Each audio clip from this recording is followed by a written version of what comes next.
Bonsoir à tous, éclairage cette semaine dans Église du Monde sur l'Allemagne qui a accueilli en 2015 environ 1 million de réfugiés. Si l'opinion publique allemande est de plus en plus divisée sur ce sujet sensible, avec, on l'a vu, des manifestations ces derniers mois, des épisodes de violence aussi qui ont visé des camps, eh bien, il n'en reste pas moins que de nombreux catholiques et protestants se sont mobilisés à travers les paroisses auprès de familles de migrants, cours d'allemand, aide au logement, aide alimentaire, nous en parlerons. Et puis, nous verrons aussi quel est le visage de l'Église catholique allemande avec environ 26 millions de fidèles, soit un tiers de la population. Et pour en parler, eh bien, j'ai la joie d'accueillir le Père Hans Wocking. Père, bonsoir. Merci, bonsoir. Un grand merci d'être venu nous rejoindre. Vous avez fait le voyage depuis Cologne pour le temps de cette émission. Merci de vous rendre disponible.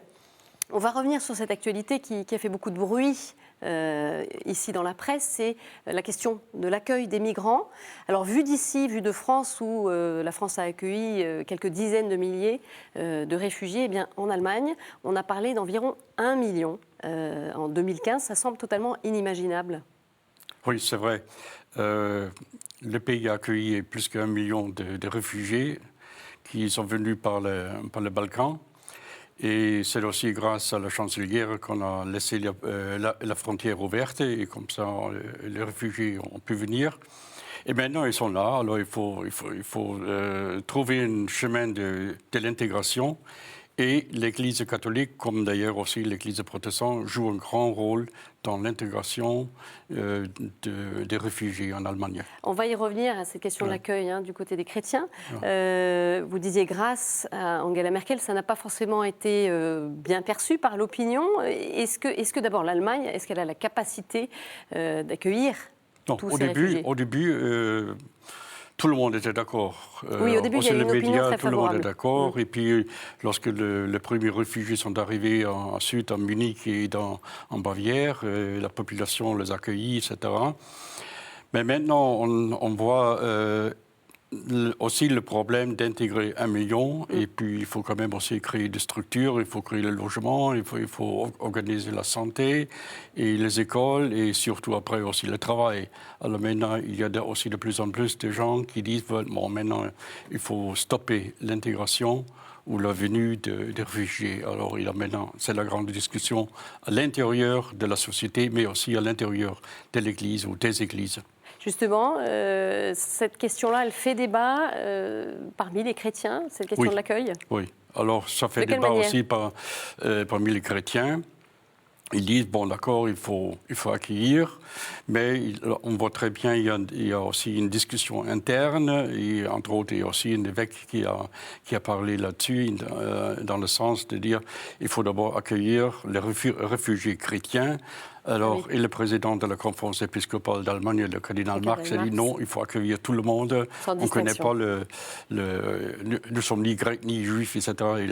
En citant Saint Paul, etc. Alors, il faut accueillir tout le monde qui est en danger ou qui est en détresse. D'accord, donc même au sein de l'épiscopat, cette question ne fait pas l'unanimité. Si, il a de manière générale, unanimité, mais il y a quand même aussi un évêque qui dit il faut d'abord penser aux chrétiens, parce qu'il pense aussi, si vous voulez, il pense dans le système de l'Église, en disant voilà, avec la guerre en Syrie, en Irak, la communauté chrétienne qui va disparaître au Proche-Orient. C'est ça le problème aussi. D'accord, donc il faut les défendre. Oui. Voilà, c'était un peu l'idée de cet évêque. Oui. Angela Merkel, d'ailleurs, elle a réorienté un peu son discours face à peut-être les difficultés qui sont apparues. Pas tout à fait, parce que dimanche elle a donné un grand débat à la télévision. Et là, il a quand même défendu encore sa position d'accueillir et de ne pas fermer la frontière. Mais elle a dit aussi c'est maintenant un problème européen. D'accord. C'est la communauté européenne qui doit maintenant réagir. Et je crois que ça, c'est le grand problème pour l'avenir. Alors on ne peut pas ignorer effectivement les difficultés. On a aussi beaucoup entendu parler de ces épisodes de violence, d'agression qui ont touché environ 800 femmes le 31 décembre dernier à Cologne. Oui. Voilà, il a été un peu compliqué de faire la part des choses, de savoir. On a reposé la question de l'accueil des migrants, hein, ça a été soulevé dans les médias allemands et ça a résonné ici. Dites-nous un petit peu aujourd'hui comment cette question est perçue par l'opinion allemande. Est-ce que ces agressions-là ont suscité davantage de peur par rapport aux migrants ? Je pense qu'il y a une évolution dans le fait d'accueillir les réfugiés. D'abord, c'était vraiment l'accueil, en grande partie aussi très, très chaleureux, même dans certaines postes frontières. Mais après, on a vu aussi tout le problème d'intégration administrative, etc. Et je pense on a regardé d'abord le réfugié comme un objet d'une question juridique. D'accord. C'est un cas, il faut trouver une place dans la société, mais une place juridique, etc. Mais si on accueille un si grand nombre de réfugiés, il faut quand même aussi savoir de quelle culture ils viennent. Mm-hmm. Et là, il y a certainement un affrontement culturel entre la communauté d'accueil et la communauté de réfugiés. Chacun vient avec notre système de valeurs, notre système de pratiques viviales, etc. Ça a éclaté à Cologne, mais aussi, pas seulement à Cologne le 31 décembre, mais maintenant aussi dans notre ville. Dans notre ville, ça, je crois, c'est la suite logique. Le fait, si deux cultures où des hommes et des femmes des deux cultures se rencontrent avec une autre conception de l'homme, des femmes et des enfants ou familles, etc. Ça, c'est inévitable. Et la communauté est chrétienne, maintenant, il y a aussi disparate. Il est séparé. Il y a quelques-uns qui disent non, ça, sont seulement quelques-uns. D'autres disent non, il faut continuer, etc. Alors, c'est un débat, mais ce n'est pas encore fini. D'accord. D'ailleurs, le débat a déjà eu aussi, il y a quelques années, aux Pays-Bas, à Rotterdam, etc. C'est un peu le même genre. Comment deux cultures se rencontrent. Cohabiter avec des différences qui sont importantes. Dans le fond, donc, c'est une opinion qui est assez divisée aujourd'hui, hein, c'est ce que vous nous dites, cette opinion allemande. Voilà. Oui, c'est divisé. On voit aussi, à partir du parti de ADD, l'Allemagne bouge dans l'Allemagne. ADD, AFD, il y a aussi le PJDA, qui rentre aussi là-dedans. Il y a même aussi il y a eu des manifestations. Toute une réaction. Et ça, c'est dommage, d'ailleurs. Alors, de leur côté, comment les chrétiens ont-ils réagi à l'égard des migrants ? Eh bien, on écoute la réponse d'un prêtre, le père Dietmar Rodger, qui est curé de paroisse dans le diocèse de Paderborn. Dans sa paroisse, environ 400 réfugiés ont été accueillis dans des centres d'hébergement. Les réfugiés se trouvent dans des maisons ensemble. Normalement, il y a des anciennes écoles, par exemple, ou des maisons d'asile, ou même des salles de sport qui sont transformées. Et là, on y va et on parle avec les gens, on aide de chercher des vêtements, d'autres choses concrètes qu'ils ont besoin.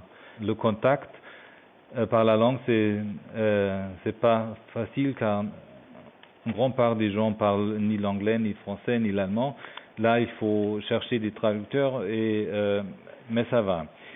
On essaie de se débrouiller et je pense, j'ai vu qu'il y a vraiment une vraie renaissance de la charité dans les paroisses.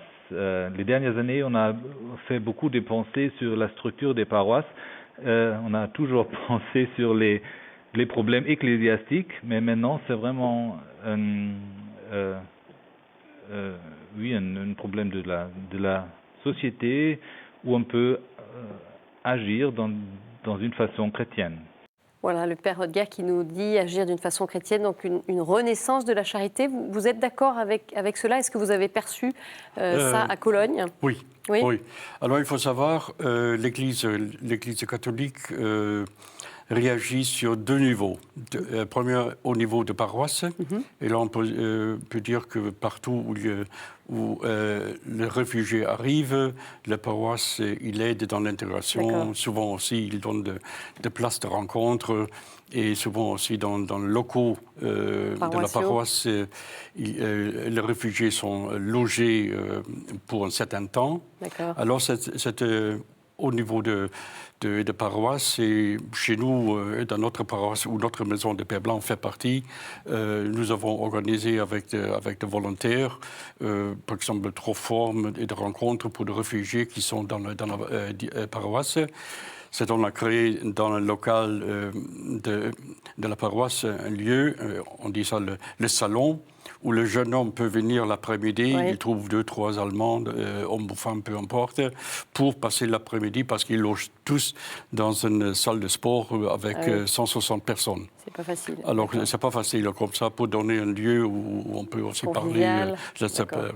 Et puis, d'autres qui sont prêtes, c'est surtout de retraités, qui se proposent comme guide. Alors, ils prennent toujours un groupe de 8 à 10 personnes pour se promener à travers la ville, pour montrer la cathédrale, etc. Les églises romanes, on peut la ville, mais aussi pour le faire sortir du lieu de l'hébergement. Il y a d'autres qui donnent des cours d'allemand. Oui, parce qu'il y a vraiment... ça, c'est élémentaire, c'est la première difficulté linguistique. Comment ça se passe de ce point de vue-là? Il y a officiellement il y a des cours de langue, mais les réfugiés chez nous, dans notre paroisse, ils passent seulement quelques semaines, parce qu'après ils sont distribués dans les Länder, etc. Alors il y a un déroulement éternel. C'est en fait, on donne l'idée pour commencer. Apprendre la langue, pour le motiver, mais c'est une moyenne de bord, il faut reconnaître, parce qu'on a presque dans mon cours, vous avez donné des cours vous-même, Père? Je donne le cours une fois par semaine. Alors j'ai pratiquement tout le 3 semaines, 2 semaines, 3 semaines, le moitié c'est changé. Alors c'est plus les mêmes. Ça ne sont plus les mêmes. Ça a changé parce qu'ils sont partis. Alors vous avez le temps de leur enseigner un petit peu, quelques mots. On passe 2 heures ensemble et puis on discute. On commence avec la soupe et puis le potage et puis le patate et puis le chose simple aussi pour faire les courses et puis alors comme ça. Alors il y a ce différent. Mais il y a tout un autre niveau où l'Église catholique intervient, c'est au niveau de la Caritas. Oui. Vous savez, en Allemagne, la Caritas ou aussi la diaconie joue un grand rôle pour le social, parce qu'ils sont une grande, on peut déjà dire une grande entreprise les deux ensemble, la Caritas et la diaconie de côté de protestants, ils emploient 200 000 employeurs. C'est une énorme machine. Énorme machine. Alors, et là, ils s'occupent aussi des réfugiés. Ils ont le moyen parce que les finances viennent d'État. Parce que l'État n'a plus un service, n'a pas un service social, c'est donné au privé. D'accord. C'est donné au privé. Géré par le privé. Il y a une dizaine d'organisations. Les ouvriers sont créés, le Parti social-démocrate a créé une association sociale. Alors, c'est eux qui sont chargés de la gestion du social, en commençant avec le jardin d'enfants jusqu'à l'hôpital ou même le cimetière. D'accord. Donc, finalement, l'Allemagne, elle a ces outils-là, cette capacité d'accueil pour vous, c'est possible. Vous pensez que c'est une des raisons, d'ailleurs, pour laquelle l'Allemagne a accueilli autant de monde? Parce qu'il y avait cette organisation privée, structurée, vous parliez de 200 000 employés. Est-ce que ça fait partie des raisons ou en tout cas c'est difficile de le dire? On a la capacité financière et puis aussi la capacité sociale, administrative, c'est sûr, c'est clair. Après, il y a la question de l'intégration. Mais il y a quand même aussi une tradition, et je crois, dans le service social, il y a beaucoup de chrétiens qui sont engagés, pas seulement dans le service social catholique ou protestant, mais aussi dans le laïque, etc. Il y a beaucoup de chrétiens. Et il y a quand même aussi une génération qui ont été aussi des réfugiés. Il ne faut pas oublier, il y a des millions des Allemands qui sont venus en 1945, 1946, et encore dans les années 80, 90, de la Russie, les Allemands. Alors, comme on a eu toute une tradition d'accueillir des réfugiés, et du côté des chrétiens, c'est sûr. Alors, cette histoire, ça joue aussi. C'est souvent aussi une histoire personnelle. D'accueil. On va parler à présent un petit peu de la situation de l'Église catholique dans votre pays. Alors, elle a été secouée il y a plusieurs années par des scandales d'abus sexuels, avec une baisse significative du nombre de ses fidèles. Et suite à cela, il y a une grande consultation nationale qui avait été lancée il y a 5 ans par l'Église, dialogue national avec les laïcs. Qu'est-ce que ça a donné, ce débat-là? Voilà. Est-ce que l'Église a pu regagner la confiance des fidèles? D'abord, ça a pris quelle forme, ce débat? Bon, je crois que c'est un fait. L'Église catholique a fait affaire avec une sécularisation comme partout en Europe, voilà, dans tout le pays, c'est ça. Sauf la différence est peut-être... Si quelqu'un prend ses distances de l'Église, il doit faire une déclaration pour ne pas faire partie du système d'impôts. Voilà, rappelons-le, effectivement, c'est une caractéristique de l'Église allemande, oui. C'est que l'Allemagne et d'Autriche. L'Église est financée par l'impôt. Hein. Donc oui, on peut par finalement... l'impôt des catholiques, pas par l'impôt, parce que l'impôt ecclésiastique est retiré à la source par le service du gouvernement, mais pour ces services, l'Église paye très cher. Voilà. Alors, ce n'est pas gratuit, c'est payé. Mais effectivement, donc, il y a beaucoup de catholiques qui se sont radiés, en fait, de ces listes. Alors, il faut aller à la mairie pour dire, voilà, je ne suis plus dans l'Église catholique ou protestante, etc. Alors, comme ça, ils ne payent plus l'impôt ecclésiastique. Alors, là, ce système de sécularisation, ça joue énormément. Oui. Et puis, pour revenir au dialogue, nous avons deux instances en Allemagne. Oui. Il y a la plus ancienne, c'est le comité central des laïcs, depuis 150 ans. Donc, organisé tout le mouvement de mouvement professionnel ou de jeunes, de scouts, et même aussi de délégués dans le conseil diocésain. Alors, ils sont représentés dans le comité central des laïcs. Et d'autre côté, nous avons la réunion, la conférence des évêques d'Allemagne. Alors, il y a deux. Voilà. Alors là, bien sûr, là, il y a de temps en temps des vues différentes. Oui. Et les laïcs, ils sont quelquefois très véhéments. Non, mais non, ils sont de courage, etc. Ça fait partie parce qu'ils y a une culture très forte de débat aussi, de débat théologique aussi. Ils réclament, et puis là, on retombe aussi dans le système de l'argent, parce que c'est quand même des laïcs qui financent l'Église. Alors, ils veulent quand même aussi avoir une certaine responsabilité. Alors, il y a tout un mélange derrière. Mais en tout cas, c'est pour ça qu'on a lancé un dialogue entre la conférence des évêques et le comité central des laïcs, justement pour certaines questions, comment gérer l'Église en Allemagne mutuellement ou en commun. En commun, c'est ça. Et ça donne quoi, 5 ans plus tard? C'est un processus. Et vous savez très bien, pour changer des structures, alors ça prend toujours du temps, n'importe quelle structure. Alors là, il faut toujours avancer. Quelquefois, on avance trop lentement, quelquefois trop vite, etc. Alors, mais je crois ils sont tombés d'accord et chacun accepte aussi sa responsabilité. Ils ne sont pas la même responsabilité, mais ils sont responsables ensemble. Ça veut déjà le pape, dans le 5e siècle, il a déjà écrit à l'empereur de Byzance que nous avons tous les deux le pouvoir, mais toi pour la politique et moi pour le croyant. Alors, ça fait partie ça fait partie de l'Église. Alors, mais là, je pense qu'ils sont en chemin.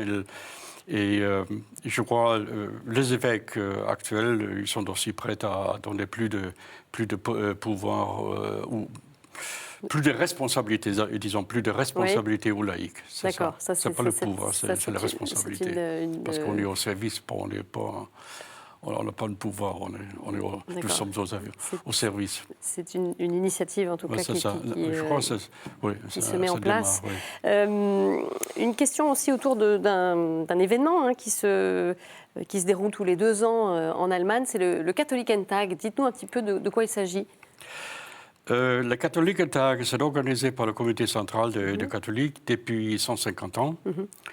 Et c'est né à l'époque de Bismarck pour prendre d'abord une position politique à l'intérieur du pays. D'accord. Mais il fait toujours, la foi fait toujours partie de Katholikentag. C'est un grand rassemblement, c'est ça? C'est un grand rassemblement tous les 2 ans. Pour le Katholikentag, c'est toujours ça commence fête de Dieu. Et puis le jeudi, et puis ça s'arrête le dimanche. Et un programme, quelquefois une millier de programmes. Et les participants qui sont inscrits pour tout le Katholikentag, c'est toujours tourne autour 50 000. D'accord, 50 000, un peu plus, au niveau national en fait. Oui, 50 000, il reste seulement 3 jours sur place, etc. Okay. Et puis il y a toujours des dizaines de mille qui arrivent pour un jour, pour une chose. Donc là, il va y avoir une édition au mois de mai, hein? C'est ça, mois de mai, oui, moitié du mois de mai. Et, on y parle de quoi dans ce rassemblement? On parle... D'abord, on commence toujours le matin avec une lecture biblique. D'accord. Avec une Bible comme impulse, comme pousser la journée avec la Bible. Et puis, alors, il y a des conférences. Il y a la politique. Et c'est pour ça que vous avez presque tous les hommes et femmes politiques qui apparaissent sur le Katholikentag. Alors c'est vrai que ça nous surprend, nous, en France. Oui, en commençant avec l'équivalent ici. Non, on n'est pas laïque, nous ne sommes pas laïques, et nous sommes neutres. Alors c'est pour ça, en commençant avec le président, mais aussi le Premier ministre de l'Inde, etc. Et tout le parti sont représentants, sauf le parti extrémiste, ne sont pas invités. Et puis, il y a toujours un aspect méditatif. Alors là, il y a surtout aussi des ordres qui présentent. Il y a des espaces de méditation, de réflexion, théologie, biblique, etc. Et puis aussi une question sociale, en commençant avec l'éducation, parce que plus que 50% des jardins d'enfants sont encore dans la responsabilité des églises. D'accord. Donc c'est vraiment, on voit que la place c'est la place de laïcs dans la société pluraliste et bien aussi internationale. D'accord. Une question aussi, Père, il ne reste pas beaucoup de temps, mais rapidement, sur l'épiscopat allemand qui a de fortes têtes. Vous citiez tout à l'heure le président de la conférence des évêques, le cardinal Marx. On a vu lors du synode sur la famille que les évêques sont arrivés avec un texte qu'ils ont fait de leur côté, sans s'appuyer sur le document de travail l'Instrumentum Laboris. Ils ont publié leur propre texte en parlant de leur vision, justement, notamment de la pastorale pour les divorcés remariés. Ouais. Voilà, dites-nous un peu, c'est une culture assez indépendante, la culture de l'épiscopat allemand. Est-ce qu'ils sont unanimes, est-ce qu'ils sont un petit peu aussi divisés sur certaines questions? Dans ce processus de dialogue entre les évêques et les laïcs, c'est le point de gens divorcés, remariés. Ça, c'est le point de divergence. La grande question entre les deux. Parce que là, les évêques, plutôt dogmatiques, ils savent qu'il faut chercher une pastorale pour les hommes et femmes divorcés, remariés, parce que c'est trop nombreux. Et c'est pour ça qu'il faut trouver un chemin pastoral, etc. Mais le laïc, il vient avec une autre perspective, moins dogmatique, plus pratique, vécue. le terrain. Parce qu'ils sont en contact avec les personnes divorcées, remariées, et puis souvent ils constatent personnellement la difficulté et aussi l'angoisse de ces personnes. Et ils se sentent quelquefois un peu exclus parce qu'ils ne peuvent pas aller à la communion. Et alors il y a tout un mélange des expériences et c'est pour ça ça coche quelquefois entre les deux. Donc ça, c'est un peu le sujet actuel, l'un des sujets en tout cas qui préoccupe l'Église. Et là, il faut quand même pas oublier, parce que là, on est vraiment une partie de l'Église universelle. Et puis une petite Église, au point de vue nombre, ne peut pas décider souverainement comment on va faire. C'est donc quand même faire dans un but d'ensemble. Même si cette Église a été souvent en débat avec Rome. Ça. Et ça, il faut dire, les évêques, à travers le synode, à travers les différentes réunions et aussi les commissions à Rome, ils sont toujours dans un bain mondial de l'Église universelle. Bien sûr. Mais les catholiques, les laïcs, ils sont entre eux. Ils voient leur réalité quelquefois, locale. Ils vont encore au-dessus de la frontière lorsqu'ils sont en contact avec la semaine sociale en France ou un truc comme ça, mais ils sont plutôt sur leur petit monde dans la vallée du Rhin ou en Bavière. Merci Père, on arrive à la fin de cette émission, ça passe vite. Un grand merci Père d'être venu nous rejoindre, d'avoir fait ce voyage depuis Cologne, cet aller-retour pour cette émission, une émission que vous pouvez retrouver sur notre site kto.tv.com. Très belle soirée à tous, au revoir.